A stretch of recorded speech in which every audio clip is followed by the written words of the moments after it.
देखिए, अगर कोई सच में पावरफुल बनना चाहता है तो एक कड़वा सच है जो सुनना ही पड़ेगा।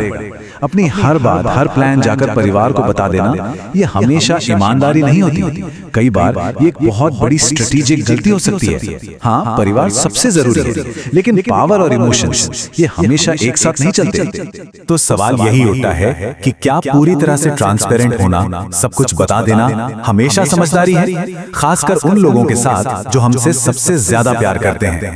और देखिए, ये बातचीत किसी से नफरत करने या दूरी बनाने के बारे में बिल्कुल नहीं है, ये तो बस समझदारी और स्ट्रेटेजी की बात है। और यहीं पर आज की हमारी सारी बातचीत का कह सकते हैं बेसिस टिका हुआ है।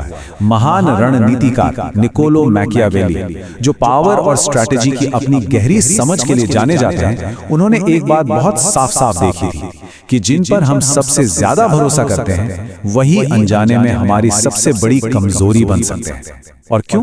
क्योंकि प्यार और भावनाएं वो अक्सर लॉजिक पर हावी हो जाती हैं।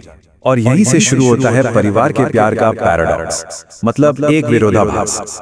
परिवार किसी को भी सुरक्षित देखना चाहता है, महान नहीं। उनकी हर सलाह प्यार में ही दी जाती है, लेकिन वो प्यार वो अक्सर उनकी अपनी लिमिट्स और उनके अपने डर के फिल्टर से होकर आता है। इस फर्क को यहाँ साफ साफ देखा जा सकता है। एक तरफ है परिवार की सलाह जो डर और सुरक्षा पर टिकी है, और वहीं दूसरी तरफ है किसी की अपनी सोच जो संभावनाओं और ग्रोथ पर फोकस करती है। वो हमें बचाना चाहते हैं, लेकिन कई बार वही सुरक्षा हमारी उड़ान रोक देती है। तो देखिए, इसका मतलब ये बिल्कुल नहीं है कि हम धोखा देने की बात कर रहे हैं। इसका मतलब है इंसानी स्वभाव और पावर डायनामिक्स को समझना। ये एक मैकियावेलियन सोच है, मतलब इमोशन से ऊपर उठकर स्ट्रैटेजी को देखना, जो हमें सिखाती है कि चुप्पी एक बहुत बड़ा हथियार हो सकती है। और यही सबसे जरूरी बात है। किसी के सपनों के लिए सबसे बड़ा खतरा किसी खुले दुश्मन से नहीं होता, बल्कि उन लोगों के अनजाने में किए गए हस्तक्षेप से होता है जो सबसे ज्यादा प्यार करते हैं। और परिवार प्यार के नाम पर अक्सर हस्तक्षेप करता है। वो इमोशंस के आधार पर काम करते हैं, स्ट्रैटेजी के आधार पर नहीं, और अनजाने में किसी को भी पीछे खींच सकते हैं। तो चलिए अब कुछ प्रैक्टिकल चीजों पर आते हैं। शुरुआत करते हैं बाहरी चीजों से, यानी हमारे प्लान्स, हमारी फाइनेंशियल सिचुएशन और हमारी स्ट्रैटेजीज, जिन्हें चुप रखने से हमेशा फायदा होता है। ये तीन चीजें हैं जिन्हें सुरक्षित रखना बहुत जरूरी है। अपनी सबसे बड़ी योजनाओं को शेयर करने से डर पर आधारित सलाह मिलती है। अपनी पूरी इनकम बताने से उम्मीदें बढ़ जाती हैं या फिर लोग तुलना करने लगते हैं। और अपनी हर छोटी बड़ी स्ट्रैटेजी बताने का मतलब है कि बार बार सफाई देनी पड़ती है, जिससे सारी एनर्जी खत्म हो जाती है। और ये जो लाइन है ना, ये बहुत गहरी है। चुपचाप काम करने और नतीजों को बोलने देने में एक अलग ही पावर होती है।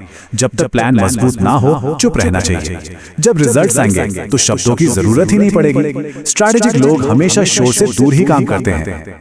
तो ये तो हुई बाहरी दुनिया की बातें। अब जरा अपनी अंदर की दुनिया को देखते हैं। अपनी इमोशनल हेल्थ, अपनी कमजोरियों और अपने निजी रिश्तों को बाहरी असर से बचाना भी उतना ही जरूरी है। इन तीन एरियाज पर ध्यान देना जरूरी है। अपनी गहरी कमजोरियों को बार बार बताने से वो अनजाने में किसी की पहचान का हिस्सा बन जाती हैं। अपने रिश्तों की हर छोटी बड़ी बात शेयर करने से एक परमानेंट नेगेटिव इमेज बन सकती है। और बार बार इमोशनल उतार चढ़ाव दिखाने से लोग आपको एक अनस्टेबल इंसान समझने लगते हैं। और ये सब हमें एक बहुत जरूरी कॉन्सेप्ट पर लेकर आता है, और वो है बाउंड्री सेट करना। ये किसी को रिजेक्ट करना नहीं है, बल्कि ये सेल्फ रिस्पेक्ट का एक तरीका है। इमोशनल ब्लैकमेल को पहचानना बहुत जरूरी है। ये एक बहुत ही सटल लेकिन पावरफुल तरीका है जिससे लोग आपको कंट्रोल करने की कोशिश करते हैं। जब किसी को ये सुनने को मिले, तुम तो बहुत बदल गए हो, या हमने तुम्हारे लिए इतना कुछ किया और तुम, तो समझ जाना चाहिए कि ये एक इमोशनल प्रेशर है। तो ऐसे में करें क्या? इसका एक बहुत सीधा सा फ्रेमवर्क है। सबसे पहले रिस्पेक्ट बनाए रखें। दूसरा, उनके किए के लिए हमेशा आभारी रहें। लेकिन तीसरा और सबसे जरूरी, गिल्ट में आकर कभी भी अपनी दिशा न बदलें। जिंदगी आपकी है, फैसले भी आपके होने चाहिए। इस बात को हमेशा याद रखने की जरूरत है। बाउंड्रीज बनाना कोई कठोरता नहीं है, ये खुद को सम्मान देने का एक तरीका है। ये दिखाता है कि कोई अपनी मेंटल आजादी को कितनी अहमियत देता है। तो ये सारी बातें हमें एक आखिरी फैसले पर लाकर खड़ा कर देती हैं। ये एक फंडामेंटल चॉइस है कि कोई अपनी जिंदगी को कैसे जीना चाहता है। देखिए, किसी के भी सामने दो ही साफ रास्ते होते हैं। एक वो जो दूसरों की मंजूरी पर चलता है और दूसरा वो जो अपने पक्के इरादे पर। इन दोनों रास्तों में जमीन आसमान का फर्क है। एक तरफ है अनुमति की जिंदगी, जहां पहचान दूसरों की राय से बनती है, और दूसरी तरफ है फैसलों की जिंदगी, जहां कोई अपनी विजन से जीता है और अपनी पहचान खुद बनाता है। जो अपनी पहचान दूसरों की राय पर बनाता है, वो असल में कभी आजाद ही नहीं होता। तो आखिरी सवाल यही है जो हर किसी को खुद से पूछना चाहिए, क्या जिंदगी का डायरेक्टर बनना है या सिर्फ एक दर्शक?